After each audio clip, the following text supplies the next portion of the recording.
जैसे और कई घपले थे, उनके खिलाफ कई क्रिमिनल रिकॉर्ड है। और एक नाबालिग लड़की जो कि खेलती है उसी में, उसके उनको एलिगेशंस लगे थे, बाद में एक्विटल हो गए, हॉस्टाइल वगैरह करा के द्वारा बुलाई गई बैठक ही इलीगल हो गई।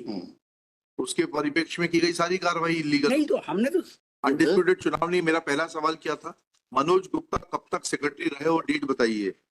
इस तरीके से आप टाइम वेस्ट करेंगे तो we don't have so much of time. Sir, Manoj Gupta secretary किस तारीख तक रहे? वो सेक्रेटरी मतलब बने जरूर है, लेकिन वो अवैधानिक रूप से बने हुए हैं। अरे अभी की बात नहीं हो रही, जब चुनाव हुआ हाँ, तब मनोज गुप्ता ने अपने आप को एक्टिंग सेक्रेटरी बताया, यही है ना इशू? सर, एक्टिंग सेक्रेटरी का कोई पद नहीं है पंजीकृत विधान में। वो गलत तरीके से अपने आप को शो कर रहा है एक्टिंग सेक्रेटरी में। इंक्वायरी करके दोनों कमेटियों को अवैध माना है और दोनों कमेटी को इलीगल घोषित कर दिया है। इसलिए उसमें मांग ये की गई थी कि सरकार को डायरेक्शन दिए जाए कि जब दोनों कमेटी अवैध हो गई हैं तो इसमें प्रशासक नियुक्त किया जाए और प्रशासक इसमें कार्रवाई करे। बताइए। जी सर, जी हमने पूरी आप बताते जाइए ना, आप बताते जाइए। मध्य प्रदेश सुधार अधिनियम 1973 जी, धारा 32 के तहत दिनांक 18/11/22 को असिस्टेंट रजिस्ट्रार द्वारा जांच आदेश जारी किया गया। मिस्टर एम एल पड़ावे को जांच अधिकारी नियुक्त किया है। बताइएगा ये मनोज गुप्ता कब तक सेक्रेटरी रहे? चुनाव किस तारीख को डिक्लेयर हुआ?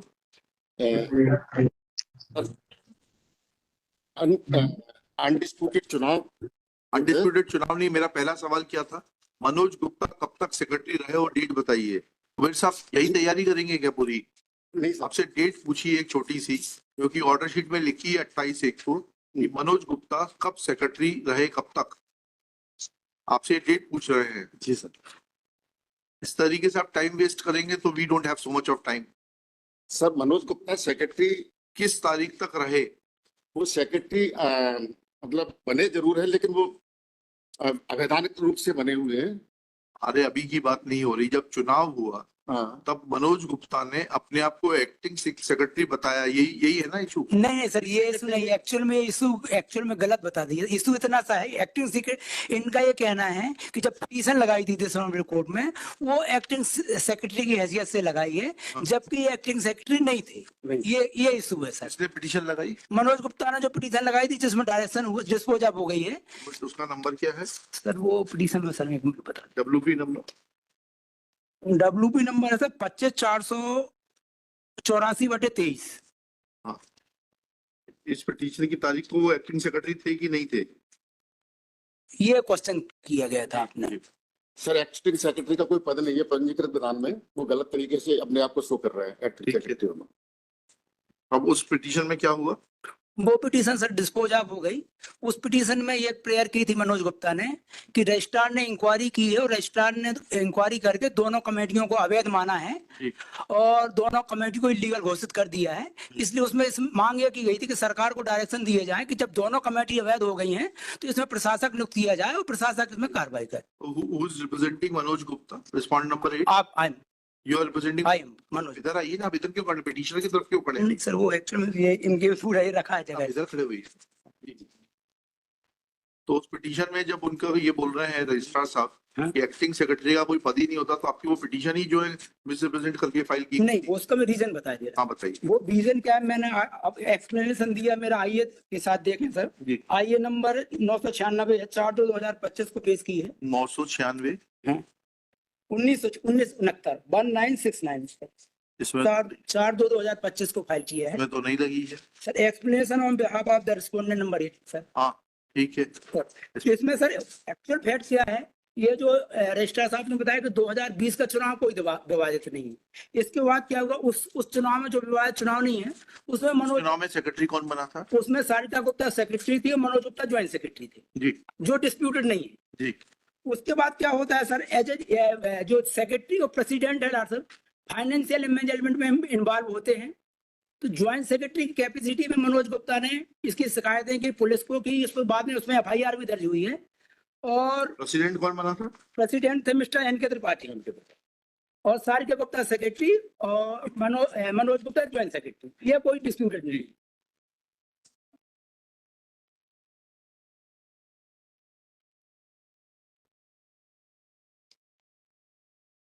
जी। इसके बाद क्या होता है सर, जब ये financial management secretary president involve होते हैं ज्वाइंट सेक्रेटरी की कैपेसिटी से, तो मनोज गुप्ता ने एक लेटर लिखा 26 मार्च 2022 को रजिस्ट्रार को करके जनरल बॉडी की मीटिंग बुलाने का। कहाँ है वो letter? Sir letter next R1 सब देखें, जो इसी एक्सप्लेनेशन के साथ लगा है 26 मार्च 22 को। ये रजिस्ट्रार कार्यालय की पावती रिसीव RTI में निकाला है हमने 5/11/2022 को इनको सर्व हुआ, जिसमें हमने ये कहा कि 11 अप्रैल को आमंत्रण रेस्तरां में हम 4 बजे की जनरल बॉडी मीटिंग आयोजित कर रहे हैं। ये सूचना थी। क्या ज्वाइंट सेक्रेटरी को पावर है जनरल बॉडी की मीटिंग बुलाने के लिए? एज पर लॉ है उसको पावर। बताइए ना, वही तो बायलॉ दिखाइए। तो बायलॉज में सेक्रेटरी को है सर। हाँ, वही इसीलिए तो पूछ रहे हैं, ज्वाइंट सेक्रेटरी को अधिकार है क्या जनरल बॉडी की मीटिंग बुलाने का? और जब as per law joint secretary की बायलॉज में दिखा दीजिए ना, लिखा हुआ है, इसमें बहस का काम मुद्दा है। Show me in the bylaws that the joint secretary has authority to call for general body meeting.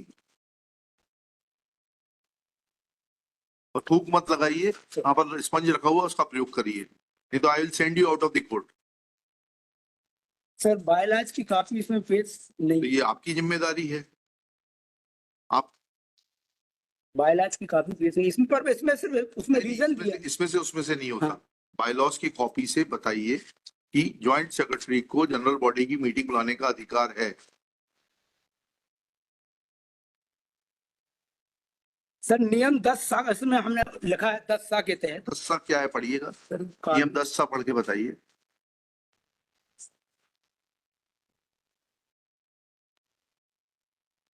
At present copy sir हमारी पोजीशन है शुगर आपके पास है क्या? सब देखिए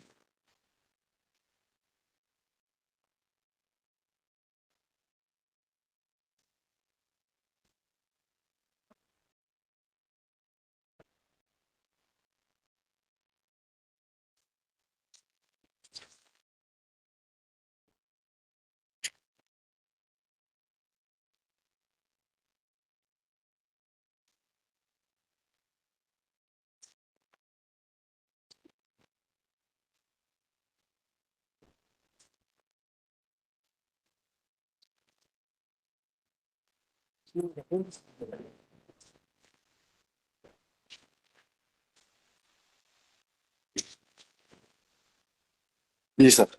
10 पढ़िएगा प्लीज।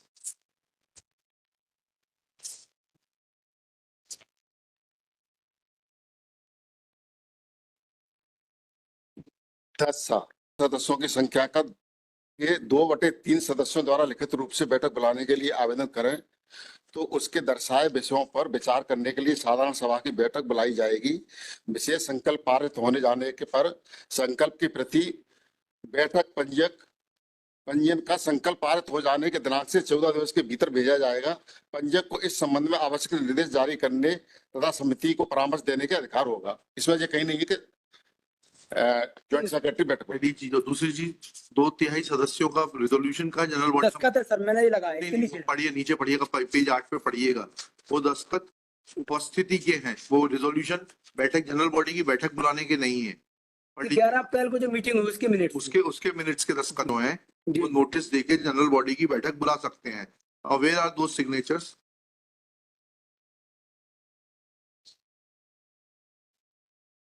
आपके द्वारा बुलाई गई बैठक ही इलीगल हो गई। उसके परिप्रेक्ष्य में की गई सारी कार्रवाई इलीगल नहीं। तो हमने जो पिटीशन लगाई, हमने कोई ये थोड़ी कहा दिया कि हमको इलीगल घोषित कर दिया जाए। हमारी सिर्फ पिटीशन इतनी थी कि हमारी कमेटी को अवैध घोषित किया गया है और पूर्वी कमेटी को अवैध घोषित किया गया है, इसलिए सरकार को डायरेक्शन दिया जाए कि प्रशासन किया। अपने लिए कुछ नहीं मांगा हमने। लेकिन जब आप एक्टिंग सेक्रेटरी को कोई पद ही नहीं है, then how can you file a petition representing yourself to be acting secretary? Acting seat की इसलिए किया कि तो जनरल सर अब ये मीटिंग गलत हो सकती है, जो जिसको आप मैं जो मिनट्स पेश कर रहा हूँ 11/4 की मीटिंग की, उसमें हमें एक्टिंग सेक्रेटरी बहुमत से हमें एक्टिंग सेक्रेटरी चुना गया। अगर आपके बहुमत में इतने पढ़े लिखे लोग हैं, ये नाम आ रहा है जिला वुशु सुंग जबलपुर और ये सब, और उनको ये नहीं मालूम कि एक्टिंग सेक्रेटरी का कोई पद ही नहीं है। इतने पढ़े लिखे लोगों होने का मतलब क्या हुआ? आप पढ़िए, 1 2 3 4 नाम पढ़िए।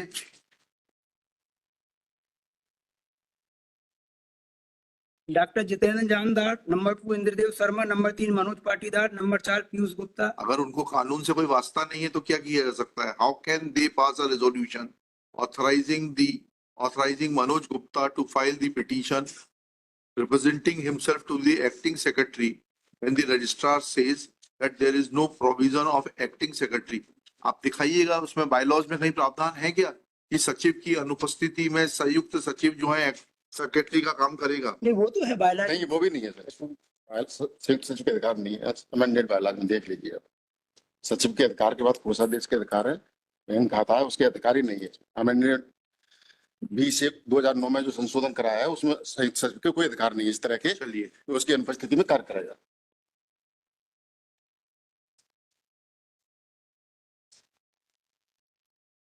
तो कैसे हो गया ये सब कार्रवाई? सारी कार्रवाई इलीगल है। आप एक सेकंड रुक जाइए, अब आप बैठ जाइए। के बाद नया चुनाव कब कराया आपने? प्रशासक नियुक्ति मतलब जांच के बाद में उसमें संस्था में अनियमितता पाई गई। तो असिस्टेंट रजिस्ट्रार जबलपुर ने रजिस्ट्रार को प्रस्ताव भेजा कि इसमें 33 के तहत प्रशासक नियुक्त किया जाना चाहिए। ठीक है, हमने शासन को प्रस्ताव भेज दिया, भोपाल रजिस्ट्रार ने। शासन ने उसमें पहले इनको नोटिस दिया 33/8 में कि कौन प्रशासक नियुक्त किया जाए, उसका समाधानजनक उत्तर इनको नहीं प्राप्त हुआ शासन को। उसके बाद उन्होंने धारा 33 के तहत प्रशासक नियुक्त कर दिया कलेक्टर जबलपुर द्वारा नॉमिनेट एसडीएम को। अच्छा, प्रशासक किस तारीख को हुआ अपॉइंट? जी सर।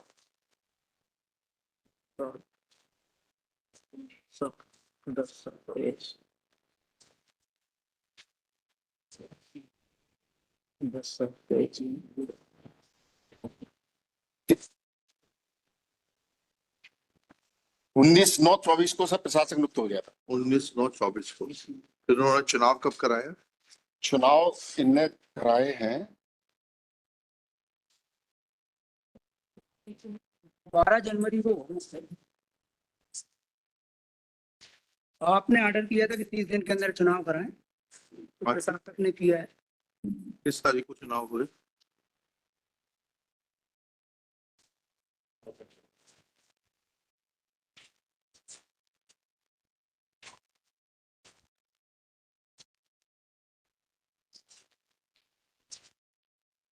जनवरी को 23/1/25 को सर चुनाव करा दिए इन्होंने। 23/25 को।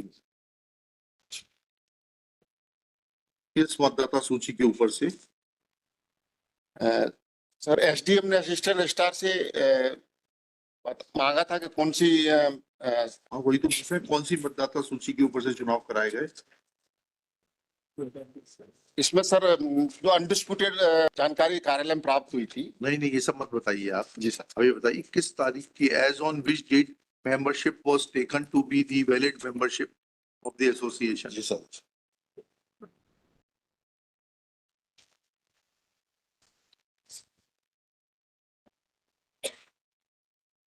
सर संस्था की बैठक 28/12/2020 को जो हुई थी, उसके साथ जो लिस्ट इन्होंने भेजी थी, उसको एसडीएम को भेजा गया कि ये अनडिस्प्यूटेड है। 28/12/20। हाँ, 28/12/20 की हुई थी जो कार्य, उसके ऊपर से आपने चुनाव कराया? हाँ, इसके आधार पर एसडीएम को लिस्ट भेजी, उसके आधार पर उन्होंने चुनाव कराया। ठीक। यस मिस्टर मिश्रा, इनको अनम्यूट करिए, इसको अनम्यूट करिए। माय लॉर्ड 28/12/20 के चुनाव में जिसको ये वैलिड मान रहे हैं माय लॉर्ड, वो उस चुनाव की जो पीरियड थी वो 28/12/2020 से 28/12/2024 तक थी। ठीक है जी। इस बीच में इनको एनेक्जर P8 के द्वारा इनकी जो एक्टिविटीज थी मनोज गुप्ता की, उस एक्टिविटीज के चलते माय लॉर्ड इसमें एक बार संस्था के ही किसी नाबालिग लड़की के साथ इनका एक केस आया था, जिस केस की वजह से और कई घपले थे, इसकी वजह से वुशु एसोसिएशन ने इनको वहां के अध्यक्ष ने और सेक्रेटरी ने निकाल दिया। As per annexure P8 my lord page number 48 इनके खिलाफ कई क्रिमिनल रिकॉर्ड है और एक नाबालिग लड़की जो कि खेलती है उसी में, उनको एलिगेशंस लगे थे, बाद में एक्विटल हो गए, हॉस्टाइल वगैरह करा दिए। जी। फिर इसके बाद इसके बाद महिला इनको हटा दिया गया और हटाने के बाद एक नई सूची पेश की। वो नई सूची महिला ऑलरेडी इनकी आईए में इशू ये है कि भले ही एक अनऑथराइज्ड आदमी ने पिटीशन लगाई एंड उसमें कुछ डायरेक्शंस हुए, but registrar submits that in terms of those directions an inquiry was conducted and irregularities were noticed in the functioning of the elected body, the body which was elected on 28/12/2020. Thereafter they got an administrator appointed on 19/9/24. Now have you challenged the report of the inquiry committee pointing out towards the irregularities committed by the previous body? My lord, I am already challenged this. है? वो मैंने challenge की है, petition already pending है my lord. वो कहाँ pending है? वो माय लॉर्ड के यहाँ ही pending, that is petition my lord, मैंने मेंशन किया है माय लॉर्ड। नंबर बता दो। 12/187/2023 वो पेंडिंग है। I am sorry my Lord, pending है? पेंडिंग है माय लॉर्ड। और ये भी पेंडिंग है 25/484, ये तो डिस्पोज ऑफ हो गई। वो डिस्पोज ऑफ हो गई, ये वाली पेंडिंग है। और इसमें सर इनने 25 कमेटी को चैलेंज नहीं किया है, इनने जो प्रशासक नियुक्त किया गया था उस आदेश को चैलेंज किया, उसको लिंक करने का आपने सवाल क्या पूछा? आप दोनों ही सही जवाब नहीं देते। सवाल ये पूछा कि जो रिपोर्ट थी कि अनियमितताएं हुई, उस रिपोर्ट को चुनौती दी गई कि नहीं दी? नहीं, कहीं नहीं दी, आज तक किसी पूछ रहे हैं ना हमने किया ना उनने किया, दोनों ने किया।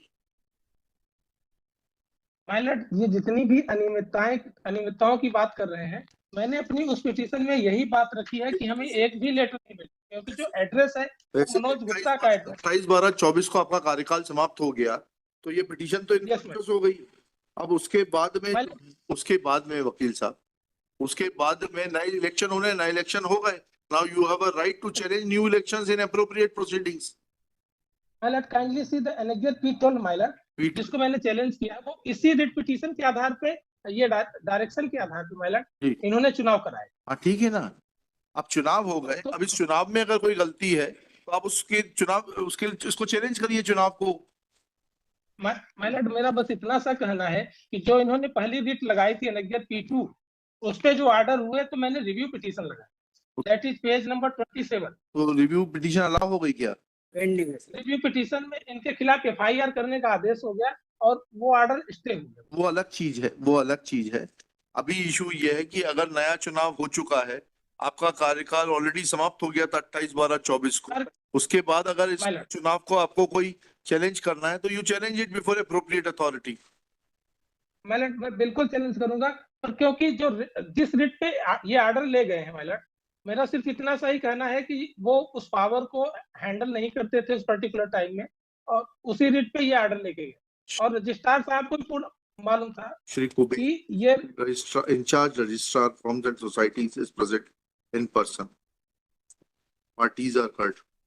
Shri Vidya Shankar Mishra submits that he has filed another WP 12187 of 2023 challenging the order of appointment of administrator under section 33 of the Firms and Societies Act 1973. Full stop.